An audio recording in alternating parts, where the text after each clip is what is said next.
मनवा को आया अपने एक्स बॉयफ्रेंड का कॉल। मनवा हुई शादी से फरार। जी हाँ, जहाँ एक तरफ चिराग और मनवा की शादी धूमधाम से चल रही थी, लेकिन तभी मनवा के पास उसके बॉयफ्रेंड का कॉल आ जाता है। वह उसे कहता है, मनवा मैंने शादी करके काफी बड़ी गलती कर दी थी, मैं वापिस से तुम्हारी जिंदगी में आना चाहता हूँ। मनवा अगर तुम मुझसे मिलने के लिए नहीं आई तो मैं अपनी आप की जान ले लूंगा। ये सारी ही बातें सुनने के बाद मनवा घबरा जाती है। मनवा को समझ में नहीं आता है कि वह क्या करे। तभी मनवा सनाया के पास जाती है और उससे मदद मांगती है। सनाया यहाँ पर मनवा की मदद करती है और वह शादी के बीच में से मनवा को उसके बॉयफ्रेंड के साथ मिलने के लिए भेज देती है। उसी के बाद मनवा के साथ कुछ ऐसा होता है जिसे जानकर आप भी दंग रह जाओगे। तो आखिर ये पूरी कहानी क्या है, चलिए जानते हैं आज की इस वीडियो में। कहानी की शुरुआत में हम दिलीप को देखते हैं जो कि इस वक्त तक घर आ जाता है। दिलीप को देखकर पुष्पा, चिराग, अश्विन दिलीप से पूछते हैं वह वापस घर कैसे आ गया, उसे तो पुलिस अरेस्ट करके ले गई थी ना। दिलीप यहाँ पर सारी ही चीजें बताता है। कहता है कि मैंने अपने दोस्त के नंबर पुलिस वालों को दिए जिससे मैंने उधार पैसे लिए थे। इससे कॉल पे बात करने के बाद पुलिस वालों को यह कंफर्म हो गया कि मैंने पैसों की चोरी नहीं करी, जिसके चलते उन्होंने मुझे छोड़ दिया। ये सारी की सारी बात सुनने के बाद चिराग और पुष्पा समझ जाते हैं कि ये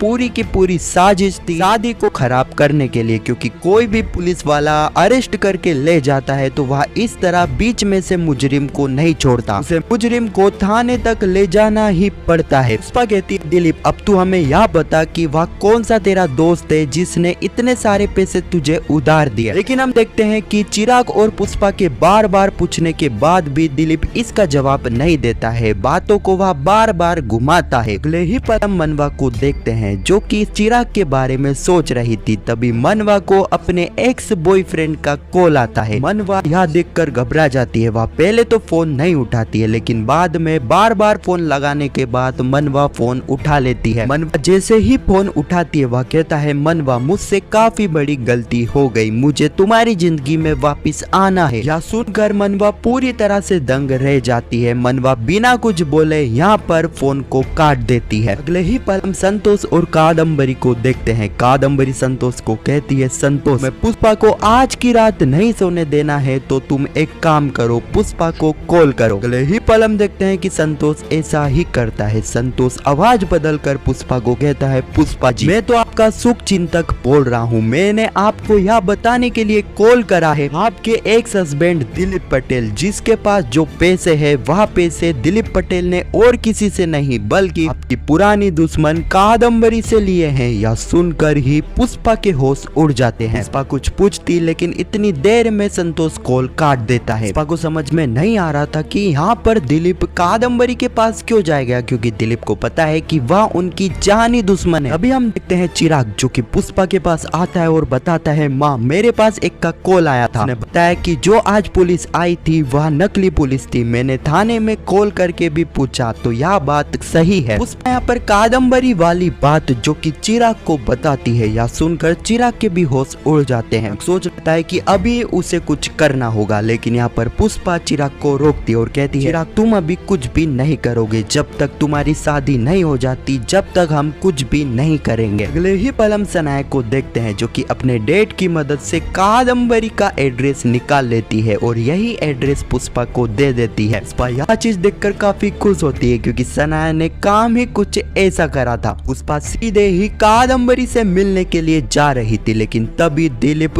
पुष्पा के सामने आ जाता है। कहता है, पुष्पा तू कहाँ जा रही है, कुछ काम है तो मुझे बता दे, मैं चले जाऊंगा। कहती है, दिलीप उसी बात का पता लगाने की तुझे उधार पैसे किसने दिए थे। दिलीप कहता है, पुष्पा तू एक ही सवाल को बार बार क्यों पूछ रही है। पुष्पा कहती है, दिलीप तू सच सच क्यों नहीं बता देता कि तुझे उधार पैसे और किसी ने नहीं कादम्बरी ने दिए हैं। यह सुनकर ही दिलीप के पैरों तले जमीन खिसक जाती है। दिलीप दिलीप को समझ में नहीं आता है कि आखिर पुष्पा को इस बारे में कैसे पता लग गया। अगले ही पल हम देखते हैं दीप्ति जो कि सनाया को चिराग की शगुन की हल्दी मनवा के घर भेजने के लिए देती है। उधर से मनवा की तरफ से यहाँ पर चिराग उसके शगुन की हल्दी वही लेकर आ रहा था, लेकिन तभी हम देखते हैं कि दोनों टकरा जाते हैं, जिसके चलते यहाँ पर चिराग की हल्दी सनाया के ऊपर और सनाया की हल्दी चिराग के ऊपर ढुल जाती है। इसके चलते यहाँ पर चिराग और सनाया एक दूसरे के ऊपर काफी ज्यादा गुस्सा हो जाते हैं।